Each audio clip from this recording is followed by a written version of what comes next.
Hi friends, welcome to పెండమ్స్ కిచెన్లో ఈరోజు వీడియోలో గోధుమ పిండి ఇంకా పెరుగుతో మంచి స్నాక్ రెసిపీని చూపించబోతున్నాను.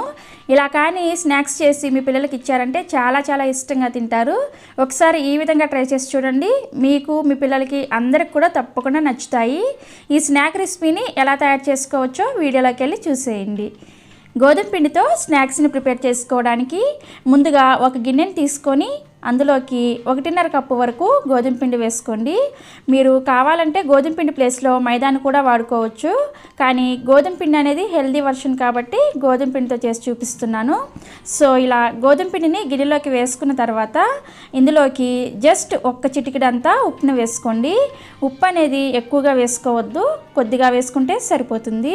ఉప్పు వేసుకున్న తర్వాత ఇందులోనే 1 లేదా 2 టేబుల్ స్పూన్ల వరకు నూనెను కానీ లేదంటే నెయ్యిని కానీ వాడుకోవచ్చు.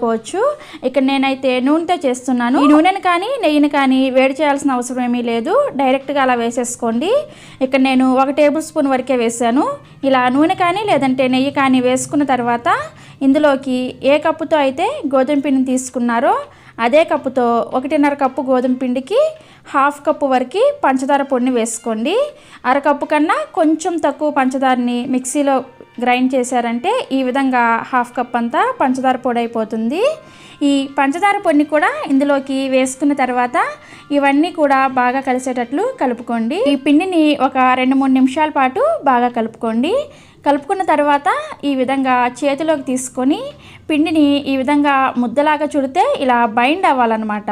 ఒకవేళ మీకు ఇలా బైండ్ అవ్వలేదంటే మరొక టేబుల్ స్పూన్ అంతా నెయ్యిని కానీ లేదంటే నూనెని కానీ వేసుకొని కలుపుకొని ఈ విధంగా ప్రిపేర్ చేసుకోండి. ఇప్పుడు ఈ గిన్నెను పక్కన పెట్టేసుకొని ఇప్పుడు ఈ ప్రాసెస్ అంతా స్టార్ట్ చేయక ఒక 1/2 అవర్ ముందే ఈ విధంగా ఒక టీ స్టైనర్లో కానీ లేదంటే జల్లెల్లో కానీ ఒక 1/2 కప్ అంతా పెరుగును వేసుకోండి.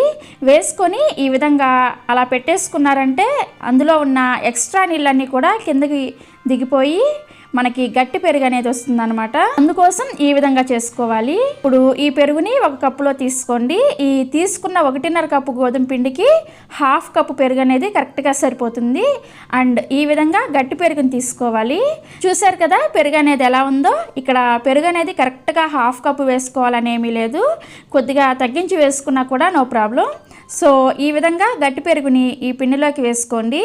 వేసుకొని ఈ పెరుగంతా కూడా ఈ పిండిలో బాగా కలిసేటట్లు కలుపుకోండి. ఒకవేళ మీరు పెరుగు వద్దు అనుకున్నా లేదంటే మీ దగ్గర పెరుగు లేకపోయినా దీని ప్లేస్లో 1 లేదా 2 కోడిగుడ్లను కూడా వేసుకోవచ్చు.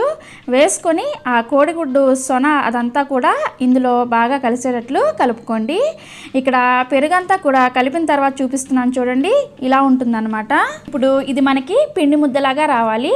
చపాతీ ముద్ద ఎలాగైతే ఉంటుందో అలా రావాలన్నమాట. అందుకోసం ఇందులోకి కొద్దిగా పాలను తీసుకొని ఒకేసారి అన్నీ పోసుకోకుండా ఇలా ఒక్కో టేబుల్ స్పూన్ వేసుకుంటూ కలుపుకోండి. ఒకేసారి ఆ గిన్నెని వంచేసారంటే ఒక్కొక్కసారి ఈ పాలు అనేవి ఎక్కువగా పడే ఛాన్స్ ఉంటుందన్నమాట. అందుకని కొద్దిగా పోసుకుంటూ కలుపుకోండి. అండ్ మీరు ఇక్కడ పచ్చి పాలనైనా తీసుకోవచ్చు లేదంటే కాచి చల్లార్చిన పాలనైనా కూడా వాడుకోవచ్చు. సో ఇక్కడ నేనైతే పచ్చిపాలతోనే చేస్తున్నాను. సో ఈ విధంగా మనం చపాతీ ముద్ద ఎలా అయితే ప్రిపేర్ చేసుకుంటామో అలా ప్రిపేర్ చేసుకుంటే సరిపోతుంది.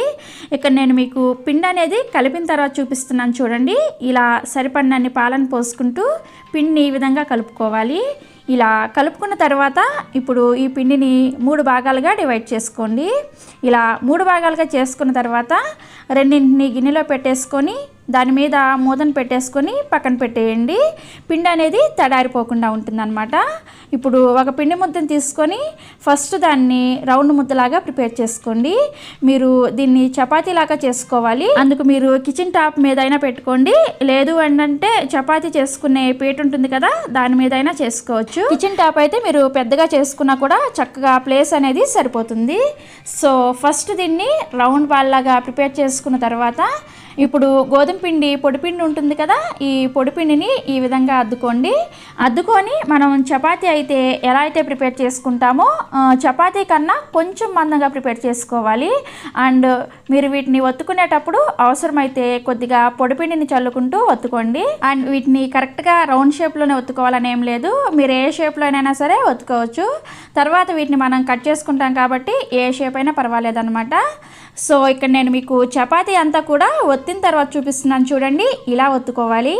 అంటే ఇది చపాతీ లాగా మరీ పలుచుగాను కాకుండా అలాగని బాగా మందంగాను కాకుండా ఈ మందంలో ఒత్తుకోవాలన్నమాట. ఇలా ఒత్తుకుంటే స్నాక్స్ అనేవి మనకి పర్ఫెక్ట్గా వస్తాయి. సో ఇలా ఒత్తుకున్న తర్వాత మన ఇంట్లో నార్మల్గా ఇలా బాటిల్ క్యాప్స్ కానీ లేదంటే ఏవైనా కొంచెం షార్ప్గా ఉండే మూతలు ఉంటాయి కదా, అలా మీరు ఏ సైజులో చేసుకోవాలనుకుంటున్నారో ఆ సైజుకి తగ్గట్టుగా మరీ పెద్దగా తీసుకోవద్దు, కొంచెం మీడియం సైజులో ఉండేటట్లు చూసుకోండి. సో ఈ సైజ్ అయితే పర్ఫెక్ట్గా ఉంటుందన్నమాట. ఇలా తీసుకొని బాటిల్ క్యాప్ని ఈ చపాతీని రౌండ్గా ప్రిపేర్ చేసుకోండి. ఇలా మొత్తం చపాతీని అంతా కూడా ఇలా రౌండ్గా కట్ చేసేసుకోండి. ఇలా కట్ చేసిన తర్వాత ఎక్స్ట్రా పిండి ఉంటుంది కదా, దీన్ని పారేయాల్సిన అవసరం ఏమీ లేదు. మరలా దీన్ని పిండి ముద్దలాగా చుట్టి దీంతో కూడా ఇలాగే ప్రిపేర్ చేసేసుకోండి. ఇలా రౌండ్స్ లాగా ప్రిపేర్ చేసుకున్న తర్వాత ఇక్కడ వీటిని డిజైన్ చేసుకోవడానికి ఫస్ట్ ఈ 2 సైడ్స్ ఉంటాయి కదా, ఈ 2 సైడ్స్ని ఇలా పైకి పెట్టి ఒత్తుకోండి. తర్వాత ఆ కింద ఉన్న 2 పార్ట్స్ని కూడా ఇలా కిందకి లాగి లైట్గా ఒత్తండి. చూసారా వీడియోలో ఎలా చూపించానో, ఇలా చేసుకోండి. 1కి 2 సార్లు ఇక్కడ చూడండి ఎలా చేశాను అనేది. చూసారంటే మీకు పర్ఫెక్ట్గా అర్థమైపోతుంది. ఇక్కడ నేను మీకు మరొకటి కూడా చేసి చూపిస్తాను చూడండి. ఫస్ట్ ఈ కట్ చేసుకున్న పీస్ని తీసుకొని ఈ 2 వైపులు కూడా గట్టిగా పైకి పట్టుకొని లాగండి. అండ్ ఈ కింద 2 సైడ్స్ని కొద్దిగా కిందకి లాగి కొద్దిగా గట్టిగా ఒత్తండి, లేదంటే ఇవి నూనెలో వేసిన తర్వాత డివైడ్ అయిపోతాయి అన్నమాట. అందుకోసం కొద్దిగా గట్టిగా ఒత్తుకోండి. సో ఇదే విధంగా మిగతా అంతా పిండితో కూడా ప్రిపేర్ చేసేసుకోండి. ఇలా అన్నింటిని కూడా ప్రిపేర్ చేసిన తర్వాత మీకు చూపిస్తున్నాను చూడండి. ఇలా ప్రిపేర్ చేసుకున్న తర్వాత ఇప్పుడు స్టవ్ మీద ఒక బాండీలో డీప్ ఫ్రైకి సరిపడా నూనెని పోసుకొని వేడి చేసుకోండి. నూనె అనేది ఎక్కువగా కాకూడదు అనమాట, జస్ట్ మైల్డ్ హీట్లో ఉండాలి. ఎక్కువగా కాగిందంటే ఇవి లోపల వరకు వేగవు అండ్ మెత్తగా అయిపోతాయి అన్నమాట. ఇవి గుల్లగా క్రిస్పీగా చక్కగా రావాలంటే వీటిని మీడియం టు లో ఫ్లేమ్లోనే ఫ్రై చేసుకోవాలి. ఇలా నూనె అనేది కొద్దిగా కాగిన తర్వాత ఇప్పుడు ఆల్రెడీ ప్రిపేర్ చేసుకున్న వీటిని ఈ నూనెలోకి ఒక్కొక్కటిగా వేసుకొని వీటిని మీడియం టు లో ఫ్లేమ్లో ఫ్రై చేసుకోండి. అండ్ వీటిని నూనెలో వేసిన తర్వాత చూసారా వెంటనే బబుల్స్ అనేవి రావట్లేదు, కాసేపటికి అంటే ఒక 20 సెకండ్స్ అలా అయిన తర్వాత బబుల్స్ అనేవి వస్తున్నాయి అన్నమాట. సో ఈ విధంగా కొద్దిగా వేసుకుంటూ వీటిని మీడియం టు లో ఫ్లేమ్లోనే ఫ్రై చేసుకోండి. వేసిన తర్వాత గరిటె పెట్టి కలపొద్దు, కొద్దిసేపు అయిన తర్వాత గరిటెతో కలుపుకుంటూ ఇవి ఈవెన్గా అన్ని వైపులు కూడా చక్కగా వేగేంత వరకు ఫ్రై చేసుకోండి. ఇక్కడ నేను మీకు ఒక బ్యాచ్ అంతా కూడా చక్కగా ఫ్రై అయిన తర్వాత చూపిస్తున్నాను చూడండి. ఇలా ఫ్రై చేసుకుంటే సరిపోతుంది. ఇలా ఫ్రై చేసుకున్న వాటిని ఏదైనా ఒక స్ట్రైనర్లోకి వేసుకొని ఎక్స్ట్రా ఆయిల్ అంతా కూడా పోయిన తర్వాత ప్లేట్లోకి వేసేసుకోండి. ఇవి వేడి మీద కొద్దిగా మెత్తగా ఉన్నట్లు అనిపిస్తాయి, కానీ ఇవి కొద్దిగా చల్లారిన తర్వాత చక్కగా క్రిస్పీగా అయిపోతాయి. చూసారు కదా, ఇదే విధంగా మిగిలిన వాటన్నింటినీ కూడా ఫ్రై చేసేసుకోండి. చాలా బాగుంటాయి. ఒక్కసారి ఈ విధంగా ట్రై చేసి మీ పిల్లలకి పెట్టి చూడండి, చాలా ఇష్టంగా తింటారు. ట్రై చేస్తారని అనుకుంటున్నాను. ట్రై చేసిన తర్వాత మీకు ఎలా వచ్చిందో కూడా కింద కామెంట్ సెక్షన్లో కామెంట్ చేసి చెప్పండి. మీకు ఈ వీడియో కనుక నచ్చినట్లయితే ఈ వీడియోని లైక్ చేయండి, అలాగే ఈ వీడియోని మీ ఫ్రెండ్స్కి రిలేటివ్స్కి కూడా షేర్ చేయండి. మరిన్ని యమ్మీ అండ్ టేస్టీ రెసిపీస్ కోసం పెండమ్స్ కిచెన్ని సబ్స్క్రైబ్ చేసుకోండి అండ్ పక్కనే ఉన్న గంటను కూడా నొక్కండి. Thanks for watching.